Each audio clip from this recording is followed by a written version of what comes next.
ओ बुढी होइन कति बेर लागेको तलाई छिटो गर्न ल ए म भैँसीलाई घाँस दिँदै गर्दा आइहाले अघि नै दिएको भैँसीलाई घाँस छिटो आइज बल्ल राम्री देखिए ल निस्किए अब होइन कति बेर गरे कि होस् ल ढोका लगा जाम अनि तेरो माइत जाँदैछौ खाली हात त जानु भएन नि त्यहाँ तल माइलाको पसलबाट केही फलफुल किनौँला नि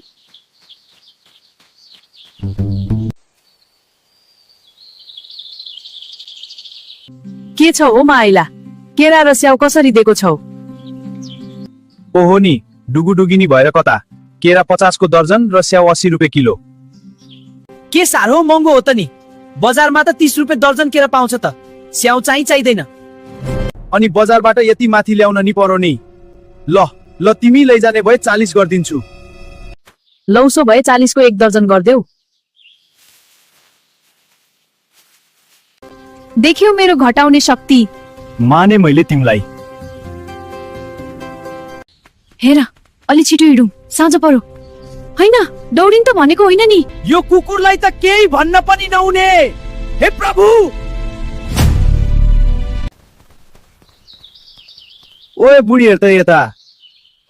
के देखाउ होला हजुर हजुर एउटा निलो जाँगे देखाउनुस् न के भयो यहाँ किन रोकिएको अनि यो केरा किन भुइँमा यो दाइले यहाँ कपडा बेच्नु हुँदो रहेछ म एउटा जाँगे किन्छु हेर त कस्तो छ परेको छैन पैसा मात्र खर्च लगाउने कहिले होइन खुरुक्क हिँड रात पर्न लाग्यो म यो नलगी जान्न कमेन्ट हेरिदिनुस् दर्शकले मलाई कटु लगाउन सुझाव दिनुभएको छ ल बाबा ल लैजाऊ त नि तर यो जति बेला नि लगाएको हुन पर्छ नत्र खुट्टा बाँच्दिन्छु ल भर्खर नै लगाउँछु पैसा कति हो दाइ 100 रुपियाँ ल यसबाट काट्नुस् ओए बुढी हेर त यता मलाई कस्तो देखिएछ भन्न हिरो देखिएछ होइन त ती प्यार प्यार गरेको छिटो हिँड रात परिसक्यो होइन आज छोरी ज्वाई आउँछु भन्दै थिए यति रात पर्यो आउँदैनन् त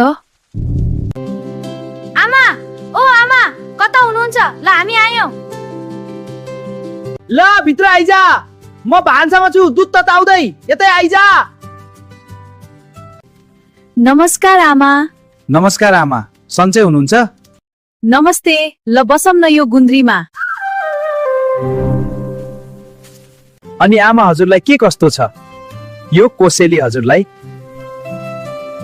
कोसेली त चाहिँदैन थियो बुढी बहन ज्वाई अलिअलि स्वास्थ्य समस्या त भइहाल्छ नि बरु भन्नुस् हजुरहरू कसरी यति ढिलो हुनुभयो सबै यिनले गर्दा हो यिनलाई बेला नको बेला कट्टु किन्नु परेको होइन कस्तरी बोले कि हो यो ज्वाइसँग यस्तो बानी नबसा हालै गालामा खालिस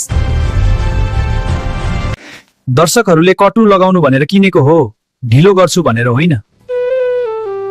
ल गफहरू गर्दै गरौँला रात परिसक्यो म खाना लिएर आउँछु हजुरलाई खोइ त आमा सबैसँगै बसेर खाउ न होइन ज्वाई हजुरहरू लिनुहोस् मैले साँझ ढिलो खाजा खाकी थिए भोक फिटिक्कै छैन ल त आमा हामी सुरु गर्यौं हजुरले पनि अलिकति लिनुभयो हुने होइन ज्वाई हजुरहरू खानुस् म दुध लिएर आउँछु अगाए म त साह्रै मिठो भयो आमा हो आमा एकदम मिठो भयो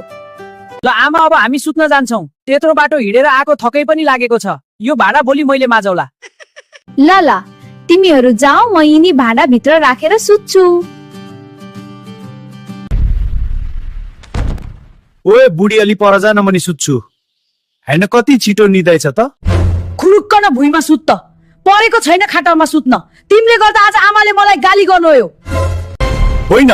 बौलास कि के हो त्यति सानो कुराको लागि मलाई भुइँमा सुताउने मजाक पो गरेको त ल आउ सुत त